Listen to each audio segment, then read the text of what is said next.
Hi guys, welcome to நம்ம channel. இன்னைக்கு நாம பார்க்க போறது ஒரு சம ஃபைட் ஸ்டோரி. நம்ம ரெண்டு பாண்டா ப்ரோஸ் பத்தி தான். ஒரு பக்கம் மிஸ்டி மவுண்டன்ல இருந்து ஒரு குட்டி பாண்டா, இன்னொரு பக்கம் ஃபெடரேஷன்ல இருந்து ஒரு அடல்ட் பாண்டா. நம்ம குங்ஃபு பாண்டா போ மாதிரியே நல்ல ஸ்ட்ராங்கா. இந்த ரெண்டு பாண்டாவும் ரிலேட்டிவ்ஸ் தான். ஒரே ஜூல வளர்ந்தவங்க. ஒரு டைம்ல ரெண்டு பேருமே கூல் கிட்ஸ் மாதிரி, கேர்ள்ஸ் ஃபேவரட். ஆனா இங்க தான் ஒரு ட்விஸ்ட். நம்ம பெரிய பாண்டாவுக்கு குட்டி பாண்டா மேல ஒரு ஜெலசி. ஏன் தெரியுமா? குட்டி பாண்டா தனக்கு முன்னாடியே ஒரு கேர்ள் ஃப்ரெண்ட் பிடிச்சிடுச்சுன்னு நினைச்சுதான். அடடா, லைஃப்ல நம்ம சின்சியரா இருந்துட்டோம், இவன் முன்னாடி போயிட்டானே அப்படின்னு ஒரு ஃபீலிங். சூல இவன் தான் பாப்புலர் ஆனாலும் இந்த விஷயம் அவனை ரொம்பவே டிஸ்டர்ப் பண்ணுச்சு. பெரிய பாண்டா குட்டி பாண்டாவை பார்த்து, சொல்லு, நீ காப்பாத்தின அந்த பொண்ணு உன் கேர்ள் ஃப்ரெண்டா ன்னு ஆன்சியஸா கேக்குது. குட்டி பாண்டா ஒரு செகண்ட் கூட யோசிக்காம, ஆமாடா, அவ என் கேர்ள் ஃப்ரெண்ட் தான், நான் அவ கூட தினமும் பேசுவேன், செல்ஃபி கூட ஷேர் பண்ணுவேன் சொல்ல பெரிய பாண்டாவுக்கு கோபம் தலைக்கேறிடுச்சு. இப்ப இந்த குட்டி பாண்டா கூட சண்டை போடாம இருக்க முடியாதுன்னு நினைச்சு பெரிய பாண்டா அட்டாக் பண்ண பாயுது. அவனோட பேச்சுலரேட் பஞ்ச் யூஸ் பண்ணி குட்டி பாண்டாவை காயப்படுத்த ட்ரை பண்றான். குட்டி பாண்டா லக்கிலி எஸ்கேப் ஆயிடுச்சு. ஆனா இந்த மாதிரி ஒரு ஸ்ட்ரேஞ்ச் அட்டாக் பார்த்து ஷாக் ஆகிடுச்சு. என்னடா இது, பேச்சுலரேட் பஞ்ச், பேச்சுலரேட் கிக், இந்த மாதிரி பேர் யாருடா வைப்பாங்கன்னு குட்டி பாண்டாவுக்குள்ளேயே ஒரு கன்ஃபியூஷன். பாண்டா மறுபடியும் பைத்தியமாயிடுச்சு. மத்தவங்களோட ரிலேஷன்ஷிப்பை பார்த்து பொறாமப்பட ஆரம்பிச்சிடுச்சு. ஆனா பாவம் பாண்டா என்ன பண்ணும்? ரொம்ப நாளா சிங்கிளா இருக்குல்ல அப்படின்னு அயன் நைட்ஸ் அவங்க லீடரோட கிசுகிசுப்பு பத்தி சின்ன பாண்டாவும் அட்டாக் மோட்ல வந்துடுது. என்ன பண்ணணுமோ பண்ணு. குட்டி பாண்டா டூயல் எலிமெண்ட் யூஸ் பண்ண ஆரம்பிக்குது. Placing fist and frozen fist use பண்ணி பெரிய பாண்டா மேல பாயுது. ஆனா பெரிய பாண்டாவும் சும்மா இல்ல. அவன் தன்னோட பேச்சுலரேட் கிக்கன் யூஸ் பண்ணி blazing fist and frozen fist block பண்றான். Eat it for a stone மாதிரி. அட்டாக். பெரிய பாண்டா அதோட நிக்கல. அவன் தன்னோட லவ் ஃபான் சீசிங் லா -R யூஸ் பண்ணி குட்டி பாண்டாவை தூக்கி தூரமா வீசி எறிஞ்சான். ஆனா இது குட்டி பாண்டாவை தோற்கடிக்க போதுமா? Absolutely not. குட்டி பாண்டா தன்னை பூஸ்ட் பண்ணிக்குது. தன்னோட பூஸ்டட் எனர்ஜியால, தன்னோட பாடியக்கி எனர்ஜியால சுத்திக்குது. வாடா, உன்னை பார்த்து யார் பயப்படுவாங்கன்னு சொல்லிட்டு குட்டி பாண்டா தன்னோட அல்டிமேட் மூவான crimson lotus solar flare activate பண்ணுது.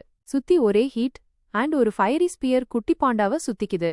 இந்த அட்டாக் தான் குட்டி பாண்டா நைன் டெயில் ஃபாக்ஸ் கிட்ட கத்துக்கிட்டது. ஆஸ்டெரியா ஃபீஸ்டுக்கு எதிரா யூஸ் பண்ணன அதே பவர் இப்போ பெரிய பாண்டாவோட ஸ்பிரிச்சுவல் ஃபார்ம்க்கு எதிரா யூஸ் பண்ணுது. கண்ணிமைக்கும் நேரத்தில் ஒரு டிராமட்டிக் ஃபைட் ஆரம்பிக்குது. ஒருத்தன் இன்னொருத்தனோட கழுத்தை கட் பண்றான், இன்னொருத்தன் கட் பண்றான். எக்கச்சக்கமான எனர்ஜி வெளியே வருது. கத்தி சத்தம், அலறல் சத்தம். ஆனா அவங்க எதுக்கு சண்டை போடுறாங்க? சூல யார் மோர் பாப்புலர், யாருக்கு பியூட்டிஃபுல் கேர்ள்ஸ் அண்ட் ஆண்டிஸ்லாம் கேர் எடுத்துக்கிறாங்கன்னு தான். மத்தவங்க அவங்க ஃபைட்ட மீனிங்லெஸ்ன்னு சொன்னாலும் அவங்களுக்கு அது ஒரு பெரிய இஷ்யூ. அதை சால்வ் பண்ணியே ஆகணும். மணி நேரம் போகுது. கடைசியா அவங்க சண்டை முடிஞ்சுது. இந்த பேட்டில் மைண்ட்ல ஒரு ரூல்ஸ் இருந்துச்சு. யார் ஜெயிக்கிறாங்களோ அவங்கதான் சூல மோஸ்ட் பாப்புலர் அண்ட் அவங்கதான் ஃபர்ஸ்ட் ஒரு கேர்ள் ஃப்ரெண்ட் பிடிப்பாங்க. நம்ம கிங்ஜாவ் குட்டி பாண்டா கிட்ட வரும்போது அது ரொம்ப பேட் கண்டிஷன்ல இருக்கு. ஆனா பாண்டா அண்ட் கிங்ஜாவ் பேசிக்கிறத வச்சு பெரிய பாண்டா ரிட்ரீட் ஆயிட்டான்னு தெரியுது. அவன் போகும்போது ரொம்ப ஹாப்பியா இருந்தான். குட்டி பாண்டாவோட ஃபியூச்சர் பிரைட்டா இருக்கணும்னு விஷ் பண்ணிட்டு போறான். ஆனா பெரிய பாண்டா ஒரு விஷயத்த மறந்துட்டான். அது எதுக்கு சவன்னாக்கு வந்தான்? மூன் உல்ஃப் அண்ட் பிராட் உல்ஃபோட காப்ஸ் ஃபெடரேஷனுக்கு கொண்டு போகத்தான். அத அவன் சுத்தமா மறந்துட்டான். இப்போ ஃபீல் பண்ணி என்ன பிரயோஜனம்? அந்த காப்ஸ்லாம் இப்போ மிஸ்டி மவுண்டனுக்கு சொந்தம். இப்ப சீன் ஷிஃப்ட் ஆகுது மிஸ்டி மவுண்டனுக்கு. நம்ம ஜியூ ரொம்ப குட் மூட்ல இருக்கார். அவர் ஏன் குட் மூட்ல இல்லாம இருப்பார்? ஜியூக்கு இப்போ ஒரு லைட் ஆட்ரிபியூட் ஓரா கிடைச்சிருக்கு. இந்த ஓரா அவருக்கு ரெல்ம் ஆஃப் ஸ்டெல்ல கிடைச்சது. அளவு ரொம்ப அதிகம் இல்லனாலும் ஜியூவை ஹாப்பியா வைக்க அதுவே போதும். அப்பதான் கோல்டன் அண்ட் மிஸ்டி மவுண்டன்ல என்ட்ராகுது. நேரா ஜியூ கிட்ட போகுது. ஜியூவை கிரீட் பண்ணிட்டு தன்னோட அப்டேட்ஸ் கொடுக்குது.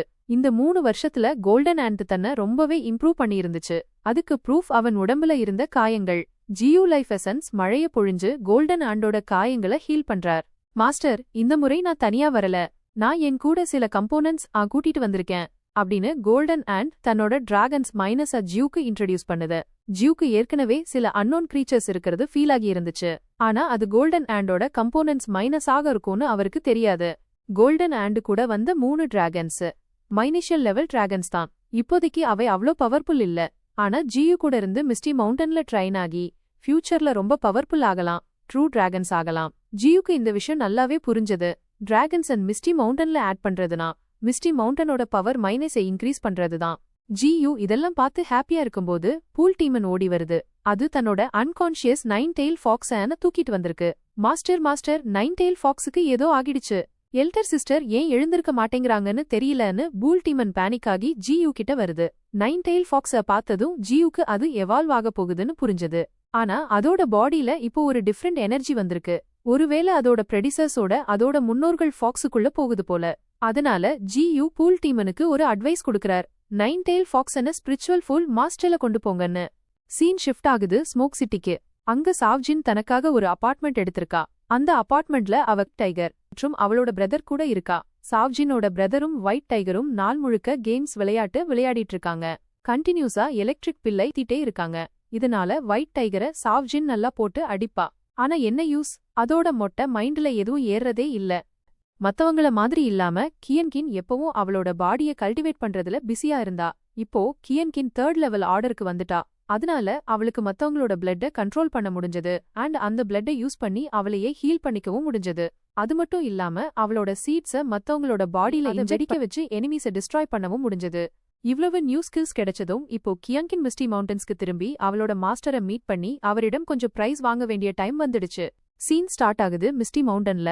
மிஸ்டி மவுண்டன்ல ஜியூ தன்னோட ஸ்டேட்டஸ் மெனுவை ஓபன் பண்ணி தன்னோட கரண்ட் இம்ப்ரூவ்மெண்ட்ஸ் என்னன்னு செக் பண்ணிட்டு இருந்தான். அவனோட ஸ்பிரிச்சுவல் பவர் இப்போ 40 மில்லியன் வரைக்கும் வந்துருச்சு. அதாவது இந்த 3 வருஷத்துல 30 மில்லியன் ஸ்பிரிச்சுவல் பவர் இன்க்ரீஸ் ஆயிருக்கு. அவனோட ஏரியா எக்ஸ்பான்ஷன் நல்லா போயிட்டு இருந்தது. மிஸ்டி மவுண்டன் இப்போ சவன்னாவையும் ரியல்ம் ஆஃப் ஸ்டீல்லையும் கூட கான்கர் பண்ணிருச்சு. இந்த எக்ஸ்பான்ஷனால மிஸ்டி மவுண்டனுக்கு இன்னொரு அட்வான்டேஜ் என்னன்னா spiritual flower, spiritual grass, spiritual ஓர்னு எதையும் தேடி அலைய வேண்டிய அவசியம் இல்ல. கொஞ்ச நாளைக்காவது மிஸ்டி மவுண்டன் செல்ஃப் சஃபிஷியன்ட் ஆகிடுச்சு.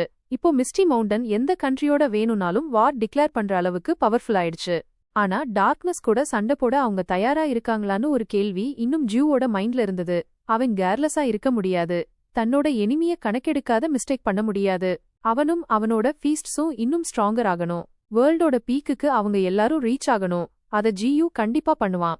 ஜியூவுக்கு அப்சல்யூட் எவல்யூஷன் ஸ்கில் பத்தி தெரிஞ்சிருந்தது. ஆனா இப்போ அத ஹெவன்லி ஐயோட மெர்ஜ் பண்ணணும். 3rd ஐ ரேஸ் கிட்ட இருந்து ஜியூவுக்கு நிறைய இன்ஃபர்மேஷன் கிடைச்சிருந்தது. இப்போ ஹெவன்லி ஐயை யூஸ் பண்றது, ஹெவன்லி ஐ மூலியமா எல்லாத்தையும் பாக்குறது அவ்வளோ டிஃபிகல்ட்டா இருக்காது.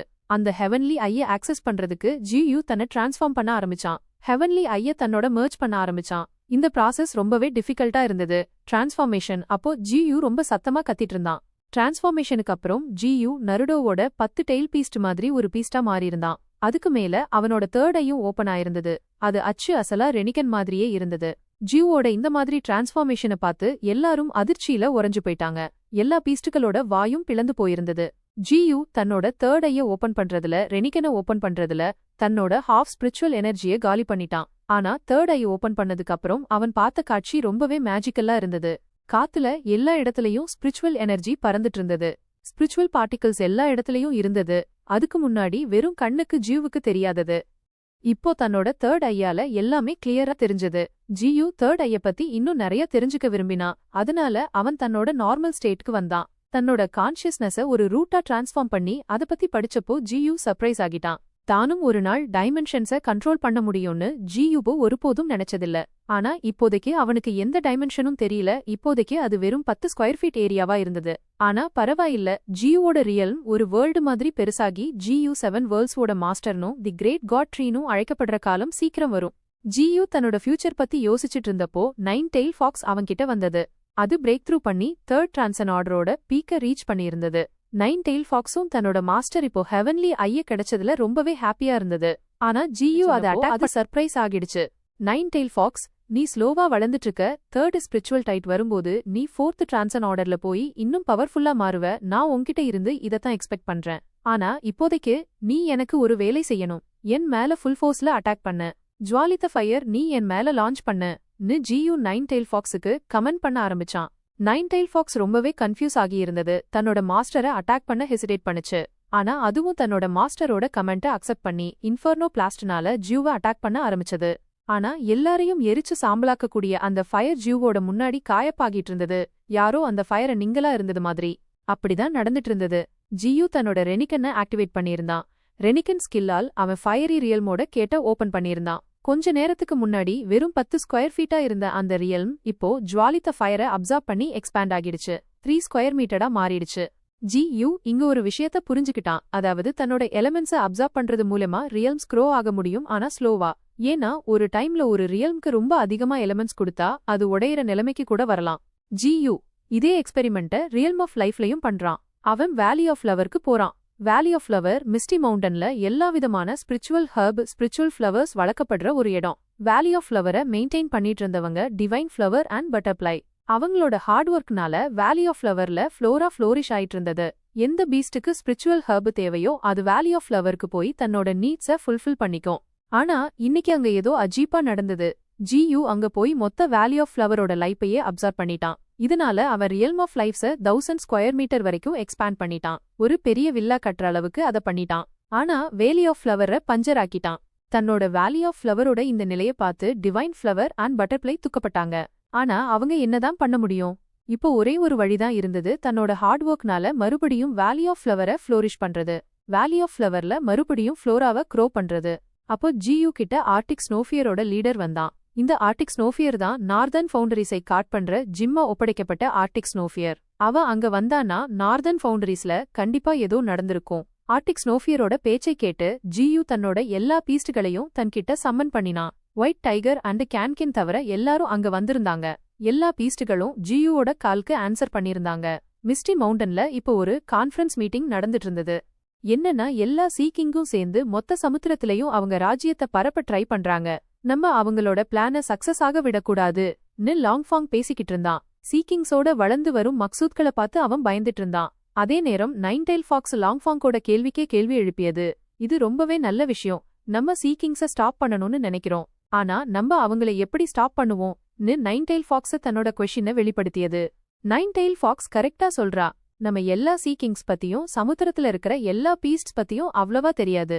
இந்த நேரத்துல நம்ம அவங்க கூட மோதுனா யார் வின் பண்ணுவா யார் லூஸ் பண்ணுவான்னு சொல்ல முடியாது. அவங்க கிட்ட எக்கச்சக்கமான ட்ரம் கார்ட்ஸ் இருக்கலாம். அத பத்தி நமக்கு தெரியாதுன்னு வூலி மேமத் நைன்டெயில் ஃபாக்ஸ்க்கு சப்போர்ட் பண்ண ஆரம்பிச்சது. இந்த விஷயத்துல அவன் தனியா இல்ல. எனக்கும் என் கேர்ள் ஃப்ரெண்ட் கிட்ட இருந்து நிறைய தெரிஞ்சிருக்கு. ஹியூமன் சமுத்திரத்தை எக்ஸ்ப்ளோர் பண்றதையே ஸ்டாப் பண்ணிட்டாங்க. ஆனா சமுத்திரத்துல இருக்க வீஸ்ட்ஸ் லேண்ட எக்ஸ்ப்ளோர் பண்ணிட்டு இருக்காங்க. நம்மள பத்தி அவங்களுக்கு எல்லாமே தெரியும். இந்த ஜெனரேஷன்ல இன்ஃபர்மேஷன் தான் எல்லான்னு பாண்டாவும் வூலி மேமத் அண்ட் நைன்டெயில் ஃபாக்ஸ் கூட சேர்ந்துகிட்டது. ஓஸ்டல் கிட்ட இருந்து எனக்கும் நிறைய தெரிஞ்சிருக்கு. சமுத்திரத்துல ஒருத்தரை விட ஒருத்தர் பெரிய சீக்கிங்ஸ் இருக்காங்க. ஆனா சீக்கிங்ஸை விட்டுட்டா கூட சமுத்திரத்துல இன்னும் நிறைய பீஸ்ட் ட்ரைப்ஸ் இருக்கு. சமுத்திரத்தால நமக்கு நிஜமாவே ரொம்பவே கத்ரா இருக்கு. அத நம்ம லேட்டா எடுத்துக்க கூடாதுன்னு கோல்டனைட் ஆலோசனை சொல்லிட்டு இருந்தப்போ நடுவுல கிங்ஸ் ஜவ் குதிச்சுது.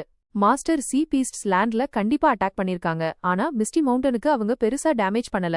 எல்லா சீ கிங்ஸ் கூடவும் எல்லா சீ பீஸ்ட்ஸ் கூடவும் நம்ம சண்டை போடணுமா?ன்னு கிங்ஸ் ஜவ் கொஸ்டின் எழுப்பிட்டு இருந்தப்போ ஜியு அவனை இன்ட்ராப்ட் பண்ணிட்டான். எல்லாரும் கேளுங்க, சீ கிங்ஸ் நம்ம எனிமிஸ். 3 வருஷத்துக்கு முன்னாடி சீ கிங்ஸ் என்னை கொல்ல வந்தாங்க. லாஸ்ட் டைம் அவங்க தோத்துட்டாங்க. ஆனா அவங்களுக்கு செகண்ட் டைம் அப்படி ஒரு சான்ஸ் கிடைக்கிறதுல இருந்து ஸ்டாப் பண்ணணும். அவங்களுக்கு என்ன பத்தியும் நம்மள பத்தியும் எல்லாமே தெரியும். ஆனா நம்ம சமுத்திரத்துல இருக்க மத்த சீ பீஸ்ட்ஸையும் மத்த ட்ரைப்ஸையும் மிஸ்டி மவுண்டன் கூட கண்டிப்பா அலைன் பண்ணலான்னு ஜியு தன்னோட கடைசி ப்ரொபோசல்ல கொடுத்தான்.